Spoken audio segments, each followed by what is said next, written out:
el opening inicial me gustaría empezar con vos, Patricia. Me gustaría que rompieras el hielo hablando de cómo evaluás a hoy estos 9 meses de este nuevo mandato kirchnerista, si se quiere, no sé, digo, también lo dejo ahí a tu apreciación, en el que es difícil encontrar, y esto incluso poniéndose un poco objetivo, es difícil encontrar algo que el gobierno no haya hecho muy mal. Digo, vamos camino a liderar en lo dinámico entre los países que más muertos por millón de habitantes tiene, el PBI se hizo pelota, como vimos en el dato de hoy, de 19% interanual, no se pacificó nada, digamos todo lo contrario, hay levantamientos policiales, presos que son liberados, jueces que vuelan de sus cargos, empresas que se van, jóvenes que están viendo cómo se van. Digo, uno siente como que la situación es, estamos sentados en un barril de pólvora y cualquier chispazo puede hacer que las cosas vuelen por el aire. Mi pregunta, mi propuesta para este primer discurso, este primer tramo tuyo sería, ¿cómo ves el gobierno de Alberto Fernández en estos primeros 9 meses, Patricia? Bueno, a mí me parece, hola Ricardo, Hola, hola, ¿cómo están todos? muy bien. Rich, Alejandro, todos, André Richard, que me sale bien el nombre. Bueno, decirte Alejandro que, a ver, me parece que estamos sufriendo lo que es un problema del origen del poder que está gobernando la Argentina.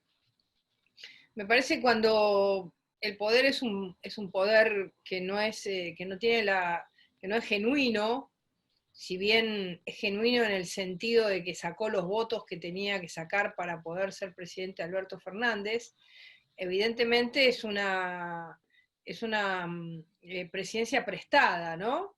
Una presidencia prestada por un poder que está fuera de la presidencia, y esto genera sobreactuaciones y situaciones en las que permanentemente el presidente tiene que estar, digamos, generando un intento de construcción de una imagen que evidentemente no la tiene, porque era una persona que no construyó su legitimidad, su poder, su capacidad de organización, el partido que lo sostuviese, porque bueno, cuando uno llega al gobierno tiene que tener senadores, tiene que tener diputados, tiene que tener un partido que te sostenga, tenés que tener gobernadores que realmente no miren para otro lado donde creen que está el poder. Entonces, estamos sufriendo, lo primero que estamos sufriendo es un problema del origen del tipo de poder que se construyó en la Argentina, que es un poder delegado, es un poder impropio, no es el poder de la persona que gobierna.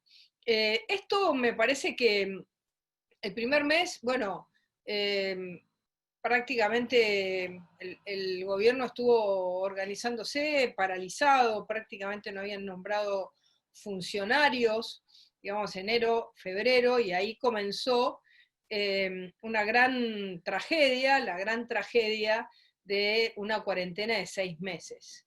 Una cuarentena de 6 meses que nosotros desde el PRO, el 12 de abril, es decir, 22 días después de la cuarentena, con una gran crítica, porque en ese momento las encuestas lo daban muy arriba al presidente y él empezaba a enamorarse de esa encuesta arriba, sin pensar en el país, sino pensando en su lugar, en su poder que no tenía, que había sido delegado. Entonces comenzó, nosotros el 12 de abril sacamos un documento desde el PRO donde dijimos, presidente, tiene que haber un triángulo de confianza.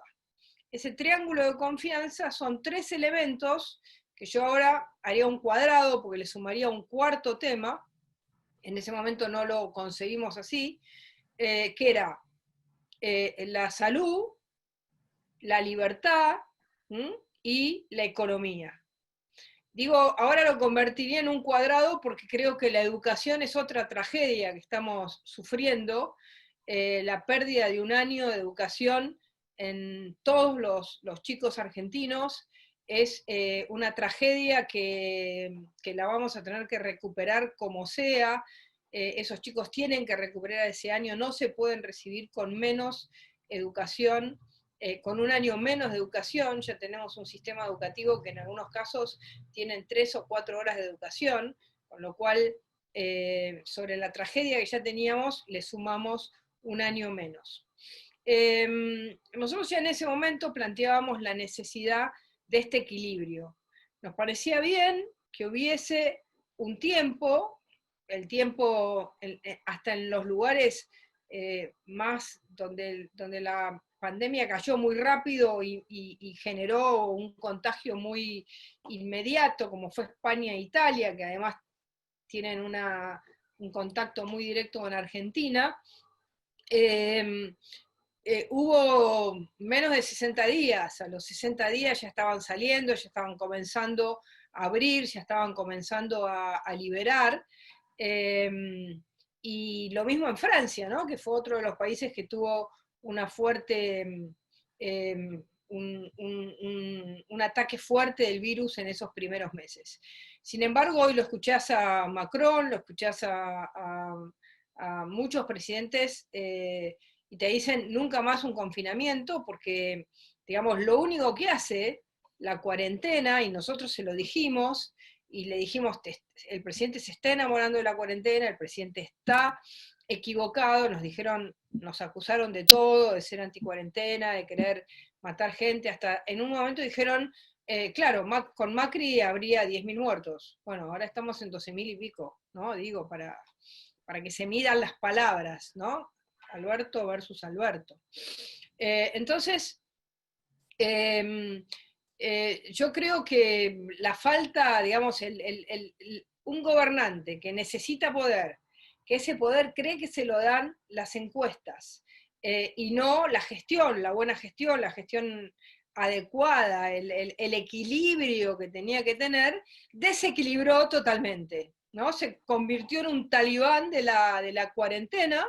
Hoy vimos el número, 19,1% de caída del Producto Bruto, 19,1. Bueno, todos los argentinos empobrecidos, somos la patria IFE, ¿no? Todos los argentinos empobrecidos, las empresas que se van, ¿no? Las empresas que se van, para colmo un corralito sobre un corralito, un cepo sobre un cepo. Para colmo, no dejamos de tener la misma cantidad de casos y ya estamos entrando al top 10 de los países con más casos. Y además, destruida la economía. El otro día fui al centro de la ciudad de Buenos Aires, te juro que lloré, porque parece esas ciudades fantasmas de las películas norteamericanas del Far West que están abandonadas, todo destruido.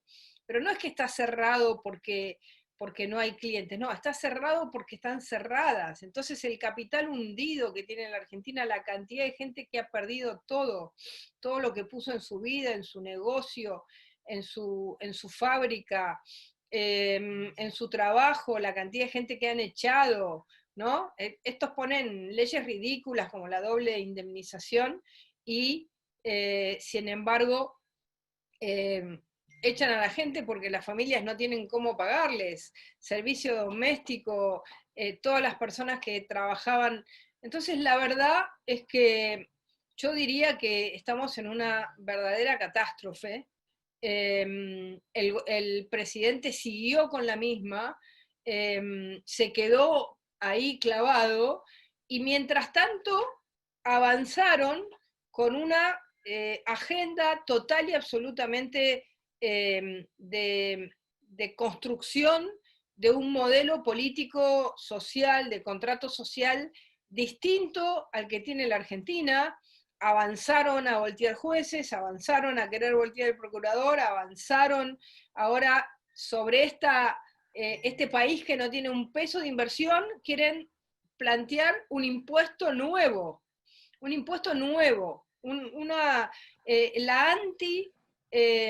la antidecisión, lo anticorrecto, lo que no hay que hacer. Entonces se empezó a ponerse de moda el teletrabajo, ¡prum! Una ley de teletrabajo que si trabajás a la noche te pueden hacer un juicio, una locura. Una ley totalmente fuera de época y de momento, y además regular ¿qué? Lo que no había que regular.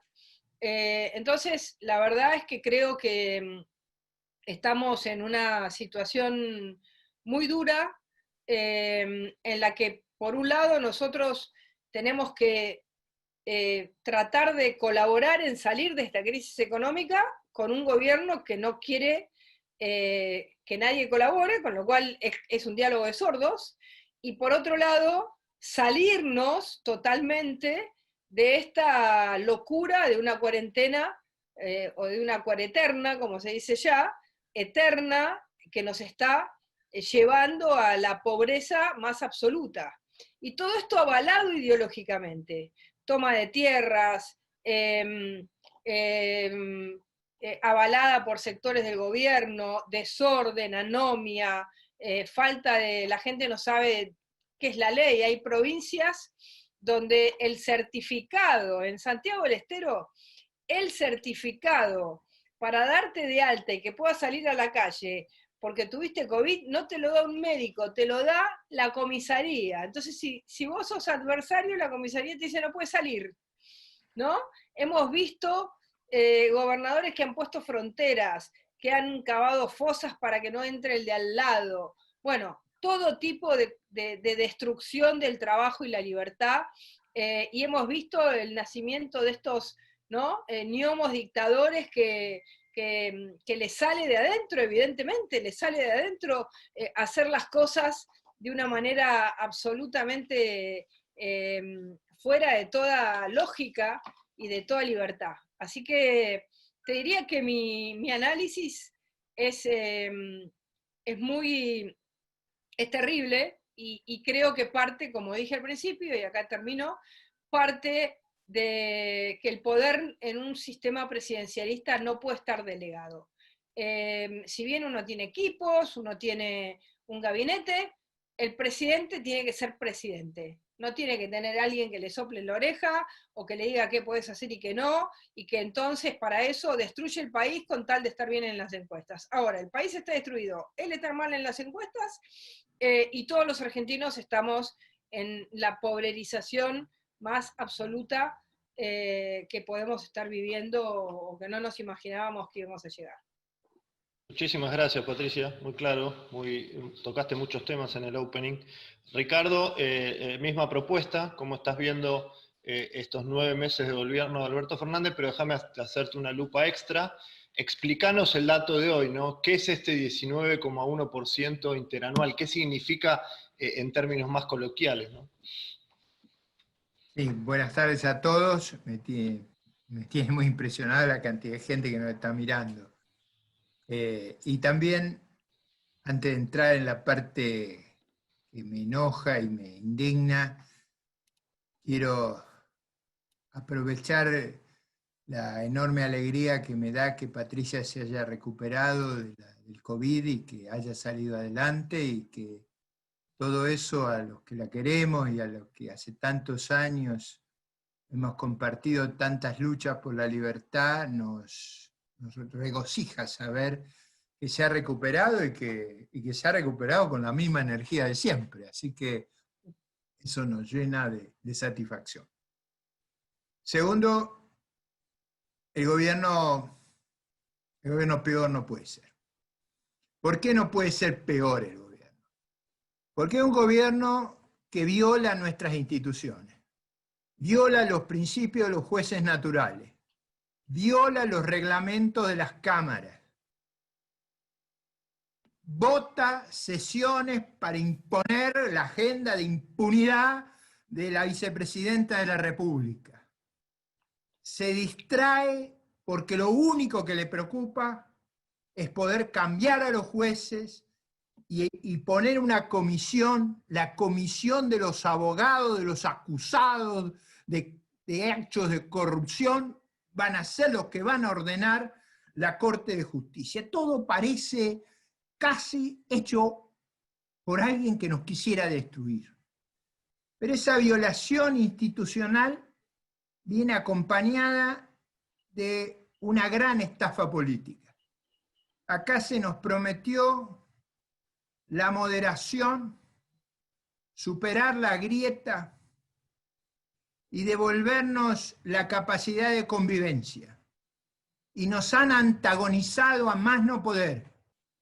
Nos han agredido a más no poder.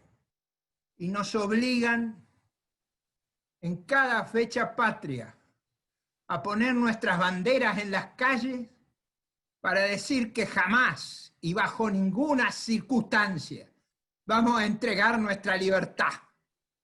No se la van a llevar. Eso quiero que todos lo entiendan. Esa idea de que nos van a arrancar hacia un régimen hegemónico y totalitario es inaceptable para los argentinos. Y los vamos a enfrentar en los campos que lo tengamos que enfrentar. Eso que lo tenga claro todo el mundo.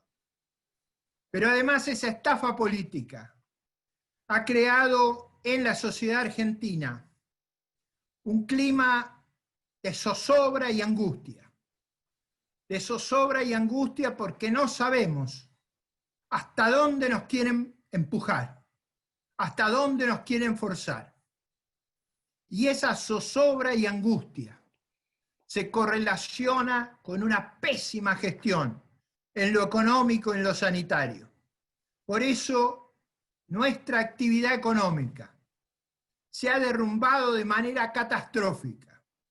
Se ha derrumbado de manera catastrófica porque se ha hecho algo que no han hecho los demás y que nos ha dañado, como decía Patricia, a todos los que viven de su esfuerzo y de su trabajo, a ellos que ellos rechazan, al mérito y al esfuerzo, y han actuado de una manera tan destructiva que va a dejar resultados sanitarios malos con una catástrofe económica.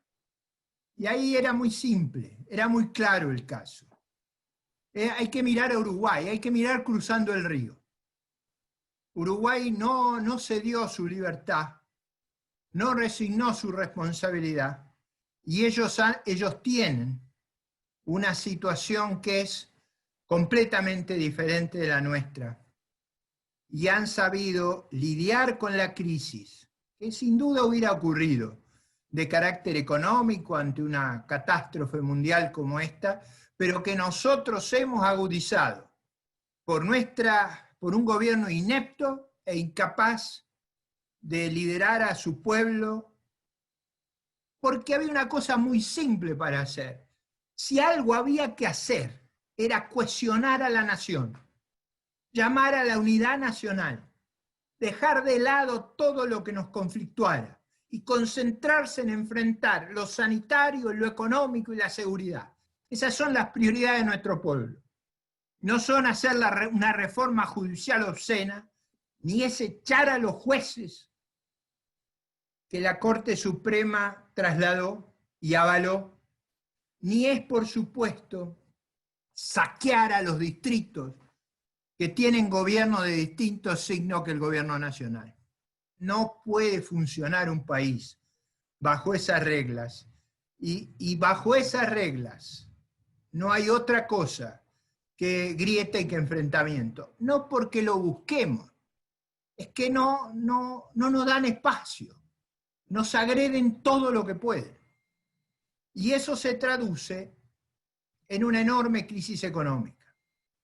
En una enorme crisis económica que quizás hasta lo que hacen bien lo estropean.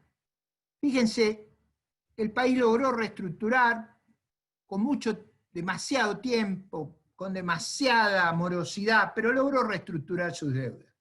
¿Qué es lo que debió haber ocurrido normalmente? Debió haberse consolidado la confianza, debió haberse creado una oportunidad. Somos el único país que después de concluida la negociación de la deuda, los precios de los títulos se derrumban. Y eso hace la mala praxis. Y hoy vimos un escándalo que supera lo imaginable. Van a presentar el presupuesto de la Nación y dicen, sin saber que los micrófonos estaban abiertos, que comenzaban a zarasear. esa es la sensación que yo tengo todo el tiempo, que cuando no nos hostigan nos burlan. Así que lamento decirlo, no lo puedo ocultar, mi carácter no me permite. Estoy indignado, estoy muy enojado por lo que estamos sufriendo, por lo que se le hace a nuestras instituciones, por las oportunidades que perdemos y por la herencia que nos van a dejar. Por eso estoy indignado, por eso no lo puedo ocultar, ustedes se dan cuenta que estoy enojado. Estoy enojado porque no era necesario esto. Si lo que requeríamos era un proyecto en una catástrofe mundial como esta, de unidad nacional. Es lo que hacen los países cuando enfrentan una guerra, y esto es una guerra contra el virus. Entonces había que convocar, había que nutrirse de lo mejor de la inteligencia argentina. Bueno, es difícil hacer eso cuando se odia el mérito y al esfuerzo, pero nadie arma un seleccionado poniendo a los patas rotas, por Dios, no se puede, eso va contra el sentido común. Entonces, tenemos que cambiar el rumbo. Ahora, yo tengo poca expectativa, así que me preparo y espero que todos nos preparemos y convoco a todos a prepararse para asegurar que en el transcurso de lo que falte a las elecciones y en las elecciones revirtamos dramáticamente la ecuación de poder y revirtiendo la ecuación de poder restauremos para los argentinos la esperanza de la libertad y la prosperidad. Este mal también se va a acabar y se va a acabar más pronto de lo que nadie se imaginó. Muchas gracias. Bueno, excelente, Ricardo. La verdad que nos dejaste sin palabras. Déjenme unir algunas cosas que dijeron ambos que me parecen interesantes. Patricia dijo diálogo de sordos. No hay un interlocutor válido enfrente con el que uno pueda hablar porque vienen con una piedra. Vos, Ricardo, dijiste algo similar cuando dijiste la grieta no es algo que uno busque, sino el inevitable emergente de tener enfrente, a orcos, digamos, algo por el estilo. Empiezo por Patricia y después vuelvo a Ricardo. Se entiende se entiende cuando algunos dicen, bueno, quiero una postura un poco más dialoguista, para las reformas hacen falta grandes consensos. Ahora, no parece haber alguien enfrente que quiera dialogar. ¿Esto es así?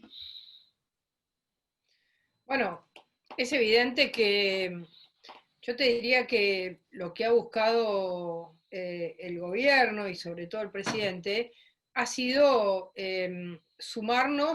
intentar sumarnos a su estrategia sanitaria de largo, de esta cuarentena eterna. Bueno, al principio era lógico que todos estuviésemos trabajando o intentando trabajar juntos en relación a ese problema. Ahora, cuando nosotros comenzamos a percibir muy rápidamente que en realidad no había una mirada estratégica, una mirada, digamos, holística de lo que había que hacer, y que solo te sentaban al lado para, digamos, de alguna manera legitimar la estrategia del presidente, que era su estrategia, digamos, yo me lo imagino al presidente mirando las encuestas cada vez que salía, que era, en definitiva, esta idea del profesor y todo lo demás. Nunca hubo un diálogo, de ningún tipo. Ahora, por otro lado, hay que entender cómo es la característica del poder kirchnerista. La característica del poder kirchnerista es una característica en la que el diálogo no tiene lugar. Es decir, la grieta no es un invento, es decir, de alguna manera ahora tenemos esta idea de que todos somos parte de la grieta. Esto es mentira, esto es un invento kirchnerista. La Argentina, antes del kirchnerismo, tuvo, digamos, hablemos de la Argentina democrática, no nos vayamos a otros momentos, pero la Argentina tuvo momentos de diálogo, cambió su constitución, tuvo situaciones en las que las leyes salían por acuerdo. La primera ley del Consejo de la Magistratura que se votó en la época de Menem fue una ley que se votó por unanimidad, la ley de seguridad interior, la de defensa, la de inteligencia, todas votadas por unanimidad. Es decir, hubo momentos de consensos en temas importantes de la Argentina. Sin embargo, la construcción de la grieta fue la construcción de un modelo de poder iniciado por el kirchnerismo, llevado adelante en un momento en el que el continente tenía una mayoría de esa lógica, que es considerar al otro, a nosotros, ¿no? Ponernos en el lugar de los antipatria, de los que no pueden hablar porque no quieren al país, porque lo quieren hundir, porque esto, porque el otro, porque bueno, todos los adjetivos que te puedas imaginar, como ya hasta el último día, en el último comunicado barra brava del PJ, cuando dijeron que Mauricio Macri se había hecho un autoallanamiento, ya directamente hablaron porque esta es la oligarquía, volvieron, ¿no?, a 1948, es decir que la verdad es que esta construcción es una construcción típicamente kirchnerista.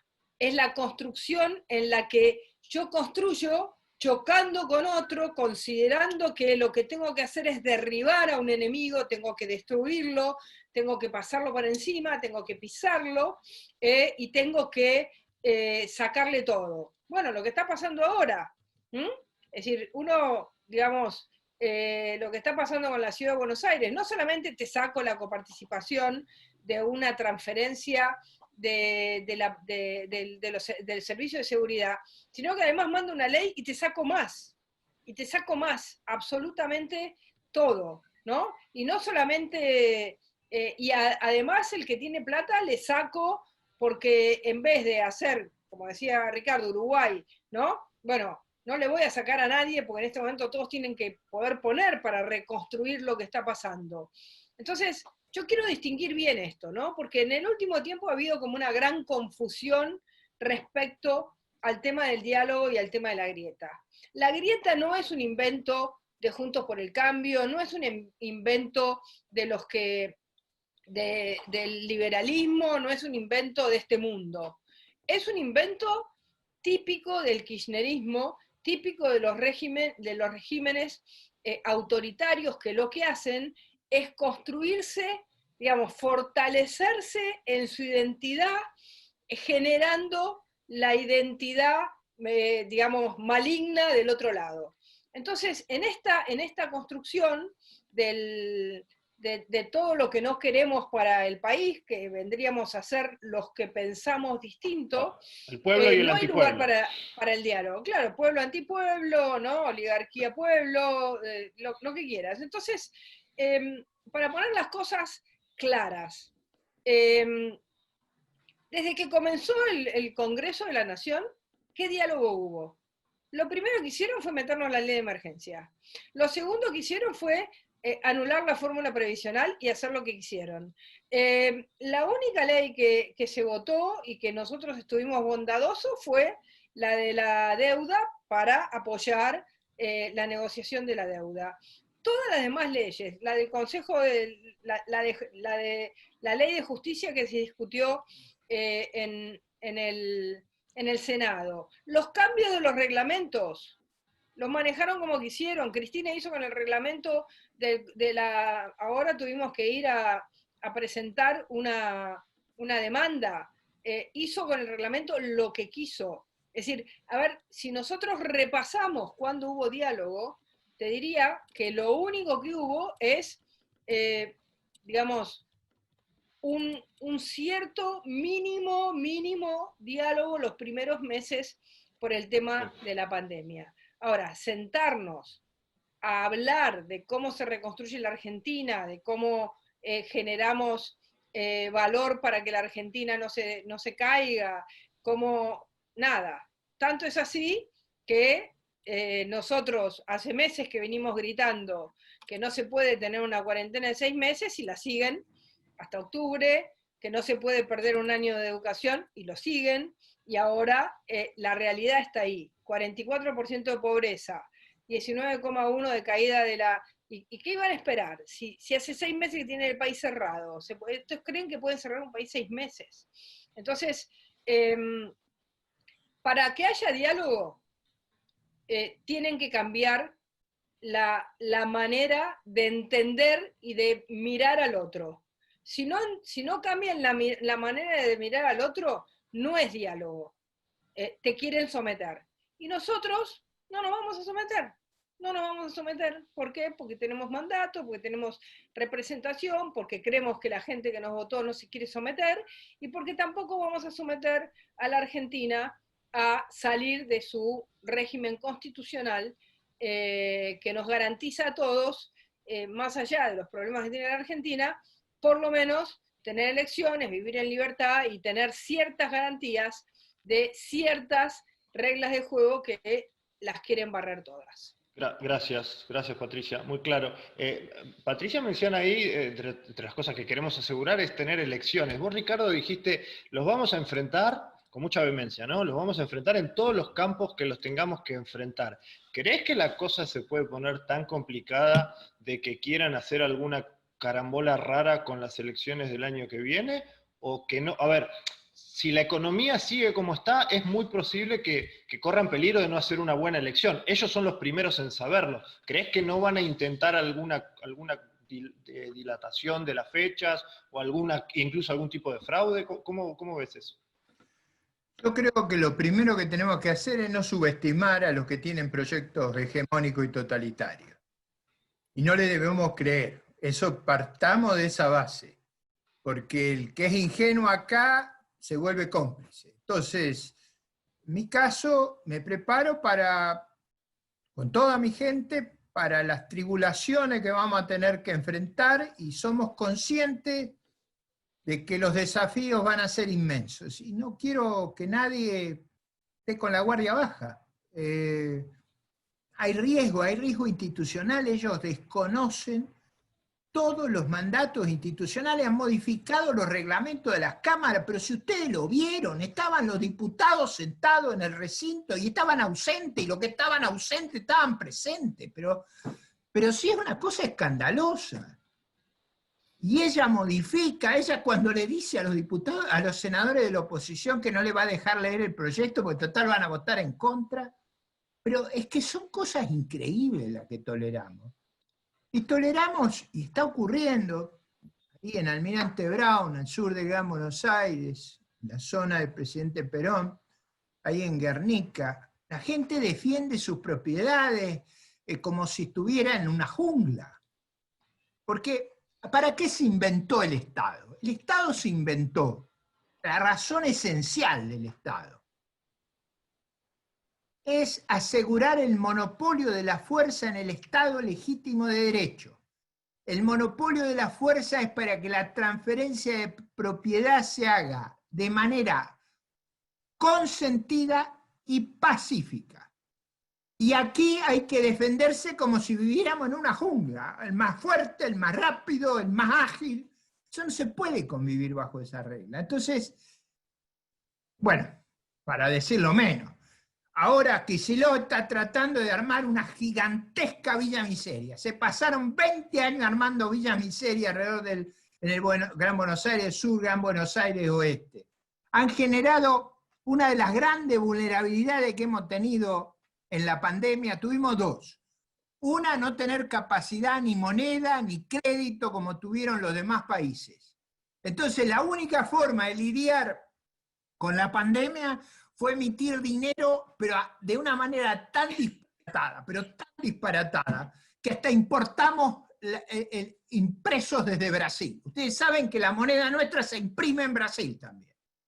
Porque además son tan idiotas que quieren hacer billetes de baja denominación que rompen todos los cajeros. O sea, estamos en manos de gente de una torpeza dramática. Pero el otro problema grande que tuvimos fue que por las estrategias de los Kirchner concentramos la gente en la mega urbe. Pusieron todos los subsidios ahí. para que la gente venga a construir villas de emergencia, para recibir subsidios. Y esos lugares de hacinamiento fueron una catástrofe, porque los datos, ustedes saben que los datos del COVID acá vienen con mucha demora. Nosotros tenemos mucho más muertos de lo que están diciendo. Lo que pasa es que los números los van blanqueando. Y esos números, un lugar terrible, han sido los barrios hacinados. Ahora, nadie se hace cargo de haber construido y ampliado a niveles disparatados esa cosa patológica que es la macrourbe, esta mega urbe inmensa, que han creado a partir de esa estrategia de subsidios y de locura, de un orden urbanístico mínimo. ¿Cuáles son los países que mejor lo hicieron frente a la pandemia? Los que tenían ciudades relativamente pequeñas, donde la gente puede transportarse sin usar los medios públicos. ¿Cómo hace Alejandro usted en una mega urbe como esta para ir en bicicleta, como se hace en los países del norte de Europa? No se puede, porque esta es una ciudad que su sistema sanguíneo son los medios masivos de transporte. ¿Y cómo usan los medios masivos de transporte? Cuando, si usted pone, como poníamos antes de la pandemia, 4 o 5 personas por metro cuadrado, se nos muere toda la población. Es decir, han diseñado un sistema loco y usted no escucha una sola autocrítica de lo que han hecho. Digo, la locura del cepo. ¿Cuántos países conoce usted, Alejandro, que tienen cepo?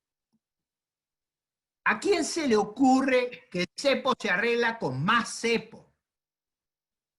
Yo no lo veo ni a los uruguayos, ni a los chilenos, ni a los peruanos, ni a los bolivianos, ni a los paraguayos, ni a los brasileños. Por supuesto, en el resto del mundo menos. Haciendo las cosas que nosotros hacemos. Y yo creo que en esta originalidad de subsidiar lo que en el mundo se graba, como la energía, de destruir el medio ambiente, de instalar la gente en zonas inundables o contaminadas. A mí me parece que ese proyecto está en las antípodas. En las antípodas de lo que el país necesita, de lo que el país requiere para vivir un tiempo de progreso, de libertad, de prosperidad. Lo que hay que hacer, yo lo he dicho públicamente y lo voy a reiterar ahora. Si alguno tiene que saber cómo salimos de esta, haciendo todo lo contrario a lo que ellos hacen. Donde ellos agarran para un lado, hay que agarrar para el otro. Yo en eso es casi una reacción mnemotécnica, pavloviana. Los veo agarrar para un lado, agarro para el otro. Y eso creo que es vital. Ahora, usted me dice si estoy preocupado. Yo creo que van a una derrota electoral inolvidable. Después vamos a ver a mano de quién, pero van a una derrota inolvidable. ¿Por qué van a una derrota inolvidable? Porque la gente lo ve. ¿Usted cree que esto de la zaraza me asustó a mí, me impresionó a mí, me humilló a mí? El país se da cuenta. Se da cuenta el presidente de la Cámara de Diputados, el ministro de Economía, hablando que ahora van a zarasear.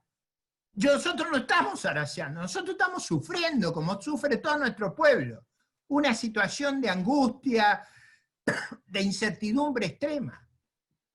Reconozco que me tiene muy caliente y lo de hoy me superó. Digo, y reconozco que ustedes saben que yo no soy patricio, o sea, yo soy nieto de inmigrante. Y tengo una combinación explosiva en mi origen. Mis abuelos vascos y mis abuelos irlandeses hacen que tenga un carácter que a veces no me es fácil controlar. Y hoy estoy particularmente enojado porque la rabia que me agarré cuando vi que le presentan el presupuesto al Congreso de la Nación y dice que van a zarasear. ¿Usted se da cuenta? ¿Se da cuenta de lo que estamos viviendo? Hoy el vasco López está más fuerte que el irlandés Murphy. Estoy enojado. Enojado.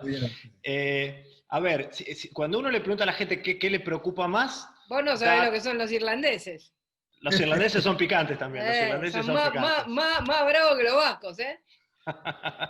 Estamos con dos personas de intensidad, digamos, emocional, digo, importante. Porque que la característica vasca, pero los irlandeses son...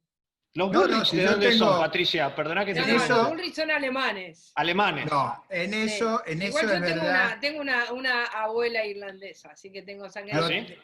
Es verdad que la ascendencia. Yo tengo una fuerte incidencia de la cultura irlandesa, es verdad, y es verdad que llevo esa herencia con mucho orgullo. Mi abuelo creía que el héroe más importante de Argentina, él llegó acá cuidando caballos y llegó muy modestamente, hizo un esfuerzo enorme para aprender el idioma, pero descubrió que el héroe máximo de la Argentina era irlandés como él, porque era el almirante Brown, porque él Almirante decía, Brown, claro. un territorio rodeado de agua. Si no ganamos las batallas, no hay ninguna posibilidad, así que era difícil convencerlo que había otros héroes que los irlandeses. Muy bien. Ya les voy a preguntar sobre estrategia política y demás, pero antes una pincelada de los dos temas porque a ver, al final del día los dos temas que más preocupan a los argentinos son seguridad y economía. Y hoy tenemos dos referentes en ambos temas. Así que, Patricia, ¿cómo ves puntualmente el tema de seguridad? ¿Cómo evaluás el papel que está haciendo tu sucesora, la antropóloga Frederick? ¿Y qué nos puede decir de lo que se espera en materia de inseguridad, en realidad, más que de seguridad? Bueno, en primer lugar me parece que no solamente tomaría a la ministra de Seguridad Frederick, sino a los dichos del propio presidente. Cuando el presidente presenta un plan de seguridad absolutamente, digamos, no plan, porque no es un plan, presentar que va a poner unas cámaras y que esas cámaras van a ser inteligentes, eso no es un plan de seguridad. Tanto es así que se olvidó de lo más importante, que es la gente, y planteó que iba a poner 37.000 millones de pesos sin pensar en el sueldo de la gente. Pero vos, fíjate bien las cosas que ha dicho el presidente. El presidente ha dicho, bueno, hay que entender que hay muchos delincuentes que no tienen otra oportunidad. Si vos partís de ese concepto, si vos partís del concepto de que el delincuente es una persona sin oportunidad, no hay seguridad posible, porque ni las fuerzas de seguridad, ni los que trabajan en la seguridad, ni los que están en el ministerio, van a poder enfrentar el delito con la autoridad que hay que enfrentar el delito. El delito se lo enfrenta con autoridad. Vos tenés que tener claro de qué lado está la ley y el orden, parezco la serie, de qué lado está la ley y el orden, y de qué lado está la transgresión a la ley y al orden. ¿Mm? Y esto vos lo podés verificar en todos los temas que el gobierno ha tenido en los que ha tenido que pronunciarse, ¿no? El tema de la liberación de los presos. Cuando vos pensás que el gobierno aceptó la liberación de 4.000 presos, después tuvo que parar, también por las encuestas, no por convicción, sino porque la gente salió, caceroleó, dijo no queremos saber nada, porque empezaron a caer los casos de todos los que eran, digamos, atacados por gente que ellos habían liberado, pero no por convicción, sino por necesidad, por conveniencia. Cuando liberan 4.000 presos, están liberando el 30% de los presos federales de este país. Es un montón. En las cárceles federales de la Argentina hay 12.000 presos. Entonces, que vos estés liberando el 25%, el 25%, porque además esto solamente en la provincia de Buenos Aires, si vos tomás todo el país, estás en un número de 6.000 presos. Es, digamos, cambiar absolutamente las prioridades. Nosotros habíamos puesto una prioridad muy clara. ¿Cuál era nuestro objetivo en la seguridad? ¿A quién cuidábamos? A las víctimas y a la sociedad. Nunca en la seguridad, siempre la seguridad fue vista como algo en el que la sociedad era como algo que no existía, ¿no? Esto me lo decían muchos de los que formaron parte de mi equipo, que me decían, hay que hablar siempre de la sociedad porque se había convertido con el modelo zaffaroniano, se había convertido a la seguridad en una especie de lógica entre la justicia y el delincuente. Eran como los actores. La sociedad, que es la que tiene que recibir el servicio, para eso lo paga, para eso paga sus impuestos, para recibir un servicio de seguridad, no estaba tenida en cuenta. ¿Cuántos delitos había? ¿Cuántas muertes había en la Argentina? Bueno, nosotros logramos bajar los homicidios al número más bajo desde que se miden los homicidios, 5.1. Vos conocés Rosario, sabés cómo está, explotada, ha tenido el peor año desde el año 2012, que fue el momento de auge de los monos. Bueno, ¿por qué pasa todo esto? Todo esto pasa porque el gobierno tiene la filosofía zaffaroniana de que lo importante es que en realidad el delincuente es una víctima de la sociedad que lo lleva a ese lugar. Que el soldadito que vende droga no hay que perseguirlo porque es una víctima de la sociedad. Entonces, ¿qué está pasando hoy en día? Ahí han vuelto todos los búnkeres, han vuelto la venta de droga en todos lados donde nosotros íbamos y pateábamos permanentemente los hormigueros y permanentemente estábamos combatiendo, porque además el problema es que la droga te trae violencia.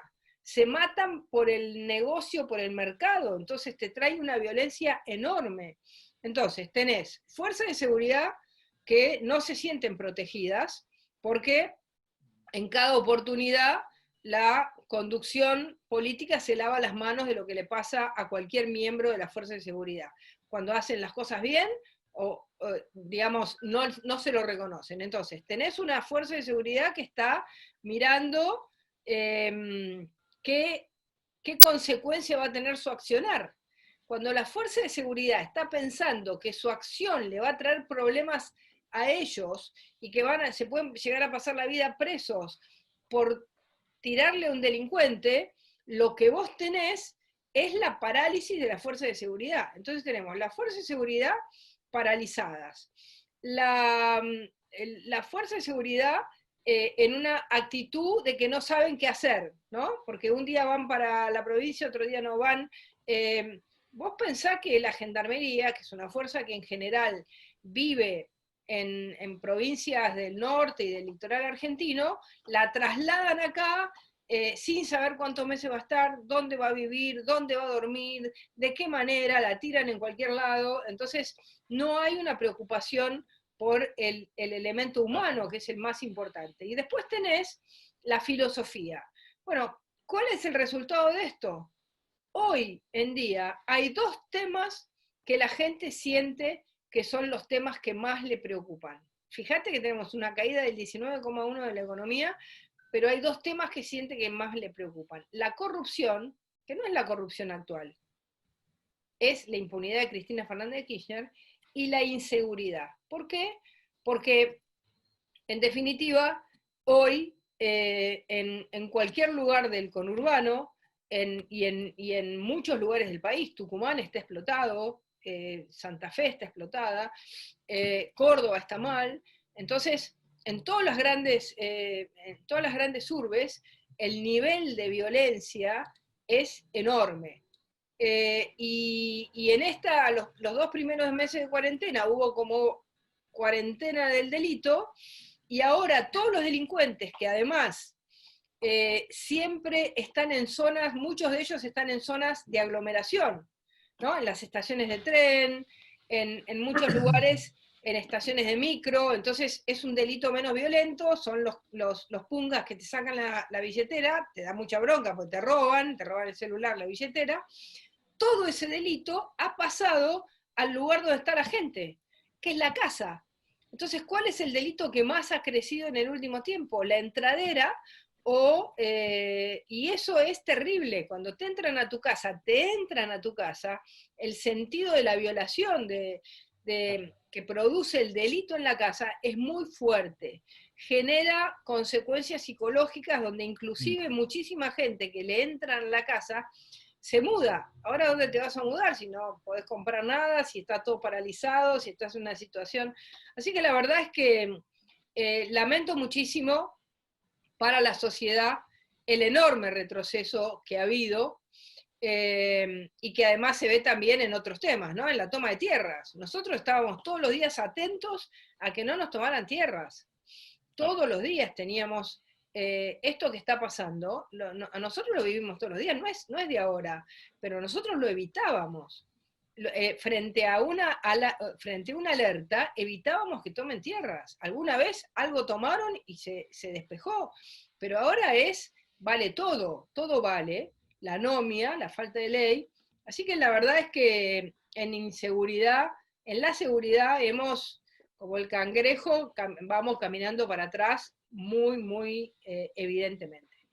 Gracias, Patricia. Primero una cosita, le aviso ahí a los que están administrando.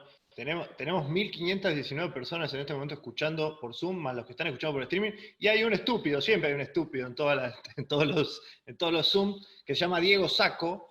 Por favor, hagan el favor de retirarlo, ese energúmeno que está poniendo improperios y cosas por el estilo. Ricardo, Patricia habló de esta filosofía en materia de seguridad, en materia de derecho penal, en la que está el Estado, está el delincuente y completamente invisibilizada la víctima, invisibilizada la sociedad que demanda los servicios de seguridad. Vamos a la economía y podemos ver algo similar. Digamos, está el Estado, está la gente que demanda ayuda social o algo por el estilo, y el sector productivo es como, bueno, es una cosa ahí que a nadie le importa. El contribuyente, el pagador de impuestos, es como que no hay una narrativa para él, de hecho todo lo contrario. ¿Cómo estás viendo vos la economía con la que vamos a votar el año que viene, bajo esta filosofía populista, digamos, y de cortoplacista? Bueno, ahí las noticias no son buenas. Vamos a estar en una situación muy crítica en materia inflacionaria y probablemente algo se recupere de la brutal caída de este año, pero va a ser una situación crítica. Yo creo que no vamos a recuperar durante este gobierno el nivel de actividad del año 19, y no vamos a recuperar el ingreso per cápita del 19 hasta el año 25-26, y no vamos a recuperar el del primer trimestre del 18 hasta el 2028. Esa es la tragedia que esta gente nos va a dejar por su ineptitud, por esa actitud hostil al que genera valor. ¿Qué es lo que tenemos que transformar en la Argentina? Al que genera valor, al que crea empleo, al que innova, al que emprende, al que se arriesga, al que produce. Le tenemos que dar un beso en la frente, no agredirlo ni tratarlo de miserable. Entonces nosotros tenemos que cambiar la actitud, tenemos que reconstruir esa magnífica redacción que tiene nuestra Constitución sobre, digamos, la capacidad de emprender, la defensa del derecho de propiedad, digamos que cada uno sienta que lo de uno es suyo y que no nos pueden entrar en la casa o incautar nuestros ahorros o hacernos barrabasada. Yo creo que el país no es que tiene problemas que no se pueden superar, eso no es cierto. Nosotros no tenemos ni conflictos limítrofes, ni raciales, ni religiosos, no tenemos conflictos misilísticos, atómicos, químicos, bacteriológicos. Los problemas verdaderos del mundo nosotros no lo tenemos. Bueno, tenemos a esta gente que ya es un problema grande, pero digamos, si nosotros nos ponemos a crear las condiciones para invertir, para producir, damos la confianza, damos las certezas, damos el ejemplo, actuamos con austeridad, somos respetuosos de la innovación, de la creación de riqueza, celebramos esa actitud, admiramos esa extraordinaria tarea que es toda la gente que se desloma trabajando y vive pagando impuestos. Entonces, la idea, Patricia lo señaló también, esa idea extravagante de que vamos a sacar adelante el país matando impuestos, cazando en el zoológico, cada vez exprimiendo más lo que están acá adentro, produce esa reacción que las empresas se van, que se quieren ir del país.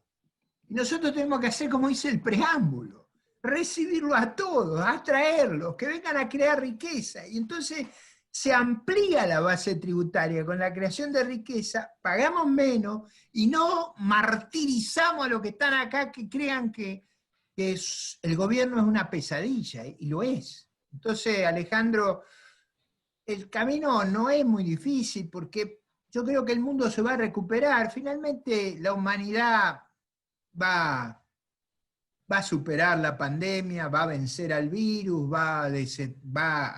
ya ha avanzado mucho y va a avanzar más en las terapias, va a saber construir la inmunidad con la vacuna, con la interacción, va a superar el problema y se va a recuperar. Y en esa recuperación yo lo que aspiro y espero que los argentinos actúen con una gran lucidez.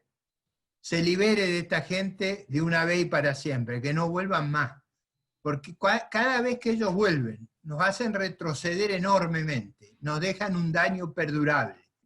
Y ese daño perdurable afecta no solo la capitalización, el país se está descapitalizando, afecta los valores, porque acá se le infunde a la gente valores equivocados, el valor del odio, el valor de la agresión, el valor de la descalificación al que progresa, y lo que tenemos que hacer es una cultura que vaya en otra dirección, es decir, que encuentre extraordinario y atractivo que vengan a la Argentina, que vengan a trabajar acá, que vengan a invertir acá, y que los de acá inviertan cada vez más, innoven. Nosotros tenemos en ese sentido un potencial extraordinario. Tenemos los únicos premios Nobel en ciencia de Latinoamérica. La mayor parte de los unicornios de la economía del conocimiento son nuestros. Tenemos toda la oportunidad. Yo lo veo al presidente de la calle todos los días, llamando ahí con los brazos abiertos, diciendo, traigamos a los que tengan recursos para ayudarnos a recuperarnos. Bueno, lo que digo es, ¿por qué no miramos enfrente? Por Dios. En vez de estar expulsando empresas, actividades, persiguiendo y solazándose en saquear a los que invirtieron acá, en lugar de eso, decirlo, nosotros respetamos las reglas, somos consistentes, créannos, valoramos enormemente su éxito, valoramos y defendemos con garra la propiedad privada, no vamos a hacerlo venir, invertir y después cuando está acá saquearlo, vamos a hacer que su caso sea el ejemplo para que cada vez vengan más, cada vez venga más gente, y más gente calificada, y más gente a invertir, y los de acá tengan confianza, y en lugar de sentirse agredidos, humillados y destruidos, crean como lo fuimos en los años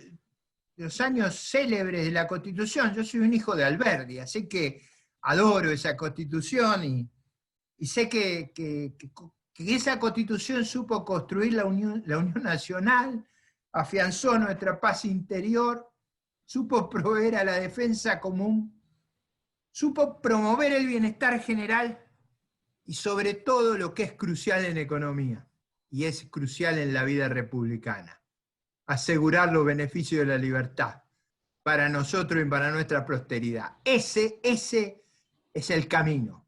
La libertad, la responsabilidad, asegurar la estabilidad de las leyes y hacernos predecibles. Si logramos eso, la historia la damos vuelta.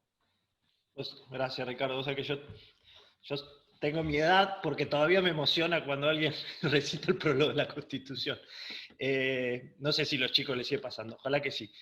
Patricia, esto hay que convertirlo en una estrategia política para jugar una batalla que, como ambos están coincidiendo, es crucial, esencial y trascendental, y es la batalla del 2021.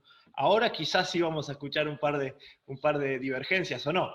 ¿Cuál crees vos, Patricia, que es la mejor estrategia política para esta batalla, ¿no?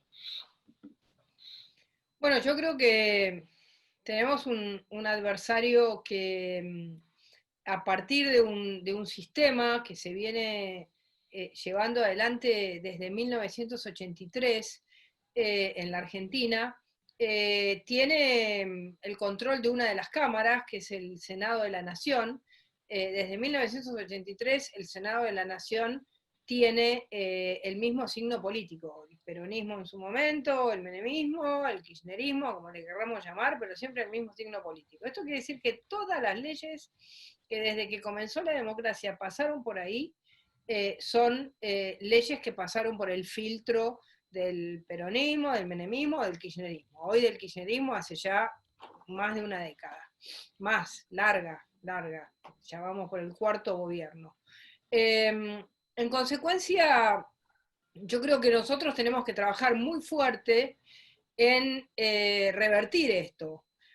No solamente en las provincias que se eligen senadores, tenemos que trabajar muy fuerte para ganar esos senadores, sino que tenemos que comenzar a generar una estrategia en aquellas provincias donde los senadores ya están como puestos, porque el sistema es un sistema tan cerrado, tan feudal, tan digamos, hecho a la medida de esta lógica política, que el Senado se convierte siempre en una trampa que nosotros no podemos pasar. Entonces, lo primero que creo fundamental es tener una estrategia para el Senado y sobre todo para aquellas provincias donde nosotros no ganamos tan fácilmente, porque es más fácil la provincia de Santa Fe, es más fácil la provincia de Córdoba, son provincias en las que nosotros tenemos digamos, nuestro discurso de progreso es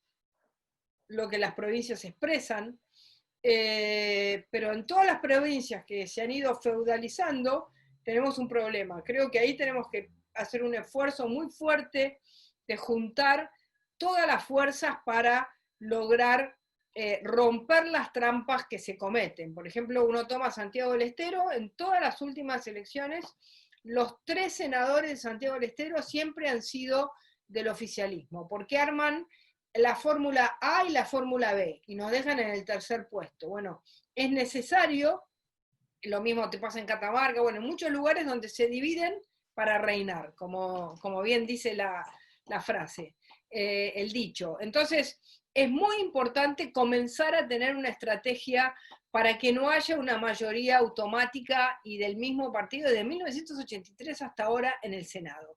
Ahí tenemos que trabajar, eso es unidad, eso es fundamental. El segundo tema que tenemos que trabajar es en la Cámara de Diputados. Fíjate que aquellos que de alguna manera fueron los que sacaron porciones de votos, ¿no? Vos tenés algunos diputados de La Baña, algunos que salieron por algún partido vecinal, como es el caso del mendocino, que siempre aparece como funcional al gobierno, los diputados de La Baña, el comportamiento que tuvo Graciela Camaño en el Consejo de la Magistratura, que fue el principio de toda esta maniobra de sacar a los jueces. Entonces, lo primero que tiene que quedar claro es que no puede haber lugar para estas fuerzas que lo que hacen es dividir para darle al oficialismo ese porcentaje de votos que de diputados o de senadores que senadores no, porque no tienen, diputados que al oficialismo les falta. Y eso es muy importante, porque siempre aparecen los La Baña, que parecen muy serios y qué sé yo, y después son funcionales. Lo mismo hizo La Baña en el 2007, recuerden, en el 2007 La Baña terminó la elección, había ido por el radicalismo, nosotros fuimos en ese momento con Carrió, candidata a presidenta, salimos segundos, y La Baña salió tercero, y al otro día se fue a desayunar con Néstor Kirchner. Es decir, tenemos que tener un poquito de memoria para acordarnos las cosas. ¿Cuál tiene que ser la estrategia electoral? Bueno, digamos, lograr tener en la Cámara, digamos, mantener y acrecentar el tercio que tenemos en el Senado, que es fundamental para que no se nombre un juez de la Corte, para que no se agrande la Corte y se pongan todos jueces kirchneristas, para no cambiar la Constitución. Es fundamental ese tercio y agrandarlo que tenemos en senadores. Y en diputados tenemos que trabajar para que no tengan una mayoría de 131 votos. Fíjate que ahora con la reforma judicial están demorándola porque no tienen esa mayoría, es decir, que es necesario que haya diputados que realmente tengan y tengamos ese compromiso, ¿no? Nosotros desde Juntos por el Cambio, por supuesto que lo vamos a garantizar, pero es fundamental que eso suceda. Y lo que también es importante como concepto político es que esto que hemos comentado a lo largo de esta charla, que hay una sensación como de gran vacío en la sociedad, una sensación de frustración, una sensación de que nos llevan a un lugar que no queremos ir y nos piden a nosotros que no dejemos ir a ese lugar, y uno tiene ciertos instrumentos institucionales, pero también ellos tienen instrumentos institucionales y también te construyen mayorías de manera no siempre santa, ¿no? Y esto hay que decirlo claramente. Entonces, nosotros tenemos que lograr traer esta idea de que hay futuro, de que esas elecciones nos pueden cambiar, que esas elecciones nos pueden generar los reaseguros que necesitamos para que no se puedan llevar la república, hacer de la república un modelo chavista. Esto es muy importante porque si no, lo que se genera es una gran desesperación en la sociedad, y esta gran desesperación es, y esta incertidumbre que genera un presidente que el lunes te dice una cosa y el miércoles te dice otra, es tal la incertidumbre que se vive en el tiempo presente, ¿no? Es como que vivimos en el presente permanente. Cuando vos vivís en el presente permanente y no ves el horizonte, todo puede generarse en una gran frustración, y esa frustración te puede llevar a una dispersión, a la dispersión del voto que es necesario para tener diputados y senadores que defiendan los principios que hemos trabajado intensamente esta noche. Gracias, Patricia. Ricardo, tu apreciación sobre este mismo punto, ¿cuál es la mejor estrategia para vos? Sabés que el liberalismo no en ve lo con personal. mucha alegría verte de nuevo jugando en política. ¿Cómo ves vos personalmente la mejor estrategia para el año que viene? Lo he hecho todos estos años. Yo simplemente lo hice en el debate intelectual, recorrí con la Red por la Libertad infatigablemente las huellas de la patria, pero más allá de haber ayudado a construir en cada pueblo, en cada lugar, gente afín a nuestras ideas, estamos hoy construyendo nuestra organización política a lo largo y a lo ancho del país. 7x24. Yo no aflojo desde las 7 de la mañana hasta las 11 de la noche todos los días, incluyendo los sábados y domingos. Todos ustedes saben que vivo haciendo Zoom y creo que nunca he recorrido tanto la República como ahora. O sea, en cada lugar estamos organizándonos. Donde nos da para hacer una junta organizadora, la hacemos. Donde no nos da para más de una célula, hacemos la célula. Vamos a tratar de estar organizados en toda la República porque nosotros no le creemos nada a esta gente. Entonces nos vamos a organizar para estar, digamos, listos con una actitud cooperadora y abierta con el resto de la oposición. No van a ver en nuestro discurso nunca un agravio, una descalificación. Vamos a mantener con firmeza y con claridad nuestros principios, y lo vamos a hacer con un discurso constructivo y de futuro. Lo vamos a hacer, eso sí, con una mano tendida, porque vamos a necesitar cooperar con toda la fuerza opositora para preservar las libertades. En eso nos van a ver siempre en primera fila. Es sabido, y lo dije con toda claridad, nosotros somos los hijos de Alberdi. Creemos que la competencia es una forma de cooperación. Así que donde se pueda, vamos a competir. Nosotros queremos contar lo que tiene cada uno. Hemos hecho 2 salvedades a esto, y hoy voy a incorporar una tercera. Las dos salvedades que hemos hecho es que vamos a buscar la unidad de la oposición en el 21, donde se disputen los senadores nacionales, justamente para evitar que ella pueda acceder a los 2/3, que es el último límite que le queda a la República. Así que desde ya, ahí vamos a ir a buscar la unidad opositora. Vamos a tratar que allí se dibujen las reglas de juego que permitan en el 23 marchar en una gran coalición republicana para terminar con los K y la Cámpora. Esa es mi prioridad y es la de toda la gente que me acompaña. Si no terminamos con esto, esto termina con la República. Así que ese es nuestro norte. Para construir eso necesitamos estar organizados y necesitamos que no se subestime ni se malentienda nuestra actitud, nuestra fuerza y nuestra vocación cívica. Esas dos reglas están muy claras.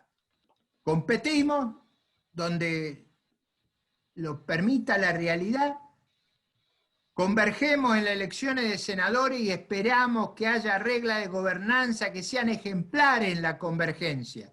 Porque una cosa es estar dispuesto a converger con la oposición y otra cosa es querer subordinar a todo nuestro espectro. Entonces queremos que convergemos, pero vamos a competir en la convergencia. Vamos a necesitar que haya reglas donde nuestros candidatos puedan exhibir sus mejores atributos. Y vamos a construir, con la experiencia del 21, una gran coalición republicana que le devuelva a la República la expectativa, la esperanza, el optimismo, la grandeza. Te tomo la palabra en el 21. La regla es clara. Vamos a competir donde podamos, vamos a converger en senadores y vamos a aprender en esa convergencia para construir una convergencia que tenga un programa, que tenga una política de gobierno y que tenga una firmeza que sea ejemplar para defender el orden y el progreso en la República. Ahora va la última que me faltaba, y esta es la sorpresa de hoy. Yo dije que vamos a converger en senadores en toda la República. Hay un solo caso donde no vamos a converger. Si nosotros estuviéramos seguros que podemos ser primero o segundo y dejar a los K y la Cámpora afuera, ahí vamos a competir también, para que lo entiendan.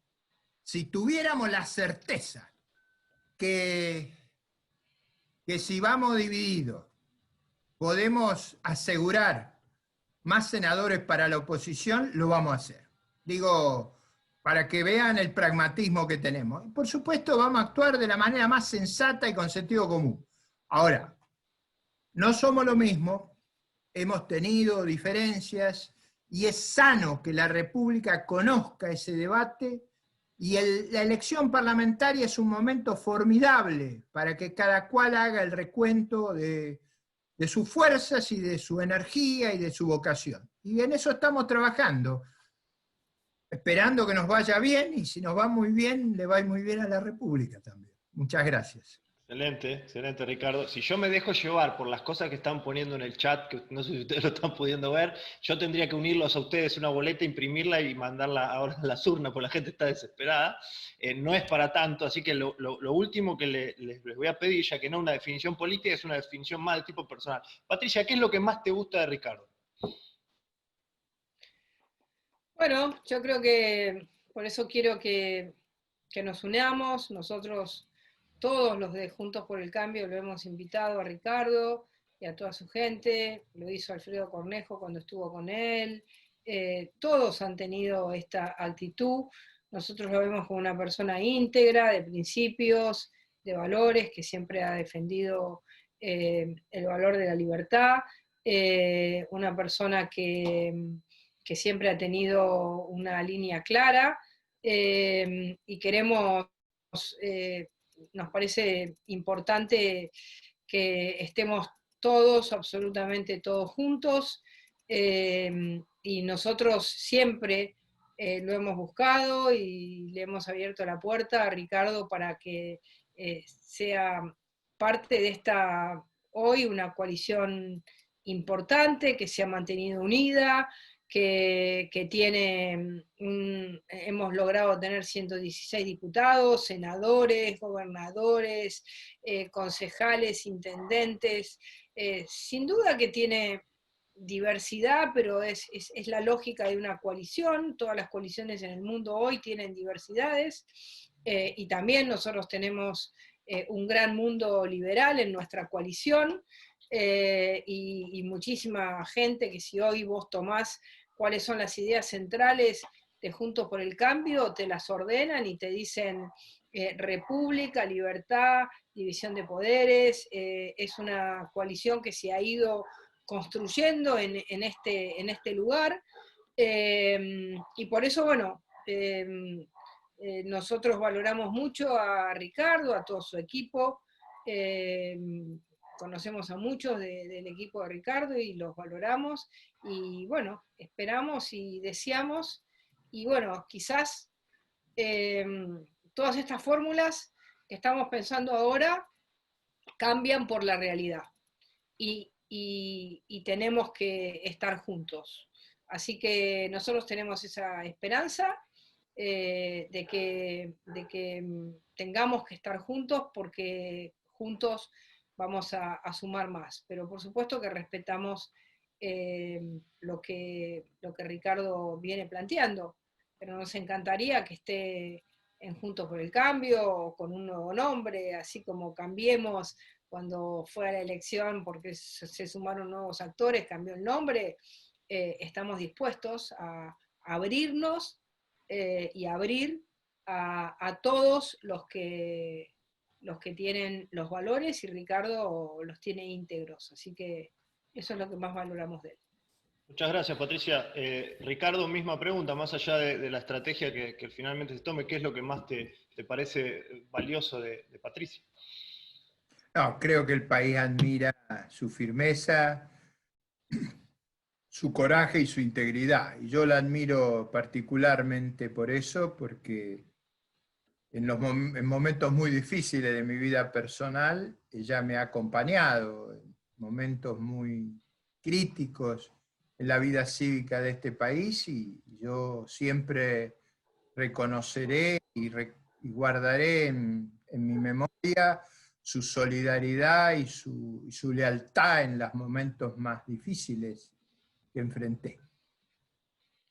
Bueno, Creo además que ella ha sido y es para una gran parte de la ciudadanía una figura intachable en su conducta personal, en su transparencia y en su honestidad. Y el país necesita ejemplaridad. Y en ese sentido yo estoy absolutamente seguro de sus valores y de su conducta, y he tenido la oportunidad de apreciarla en muy diversas experiencias, y en todas ellas he sacado esa misma conclusión, y he visto su compromiso patriótico, claro, sin cortapisas. Así que eso va a ser siempre reconocido, en privado y en público. Después, las estrategias. ¿Y cuál es la mejor? ¿Cuál es la estrategia que convoca más, que le permite a la República expresarse mejor, que permita alcanzar la base más amplia posible? Yo sigo creyendo que es esa estrategia de competir en los lugares donde haya que competir y cooperar donde haya que cooperar para converger a una gran coalición republicana.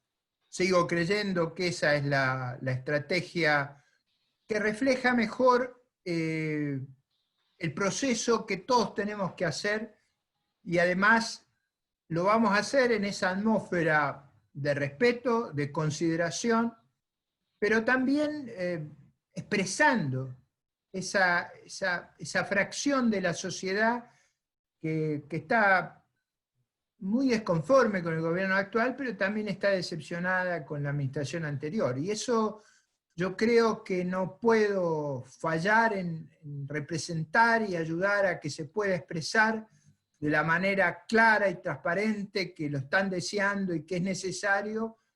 Y claro, siempre surge el problema de qué emergencia vivirá la República. De nosotros espérese lo que decía Alberdi, espérese una respuesta de sentido común. Sí nos van a encontrar en primera línea en todo lo que sea la defensa de la República y una cuestión que es esencial, la libertad del comicio. Porque vamos a tener que garantizar ese comicio, vamos a tener que fiscalizar, va a ser una elección difícil. Entonces, yo lo que espero, cualquiera sea el despliegue de las fuerzas, que toda la oposición sepa colaborar para la transparencia del sufragio, para la limpieza del comicio y para que la elección sea una inmensa oportunidad para expresar la libertad y ese grito de rechazo a lo que ha sido esta inmensa burla a la ciudadanía. Muchas gracias, Alejandro, muchas gracias, Patricia, muchas gracias a todos. Gracias, Ricardo.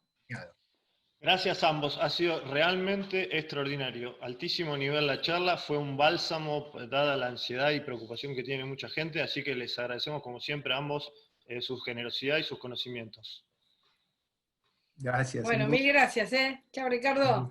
Gracias a todos por escucharnos. Vale, gracias, Chao, Pato, gracias. Paso, como siempre, saludo de nuevo a los amigos que hicieron esto posible, a Chiqui Pereira y Guillermo Mozo de Cátedra Alberdi, Alberto Coan de Asociación Civil Río Paraná, Agus Pachesi de Liberar, Mario Japaz de Von Humboldt, Rodo Distel de Fundación Cívico Republicana, Fernando Álvarez de Fundación Global, mi querido amigo José Guillermo Godoy de Federalismo y Libertad, Pablo Benítez Jacob de Fundación Progreso y Libertad, a la Fundación Naumann, Lars André Richter, por supuesto, Juan Manuel Agüero, Gerardo Don Giovanni, Fundación Libertad, y Alberto Medinamente del Club de la Libertad. Terminamos. Ha sido todo por hoy, amigos. Gracias a todos. Esto va a estar grabado. Ha habido charlas, ha habido tramos de estas charlas que son antológicas, así que las vamos a estar subiendo para que las puedan volver a ver, porque realmente fue una charla de altísimo nivel. Gracias a todos y nos estamos viendo. Abrazo. Muchas gracias. Chao. Buenas noches.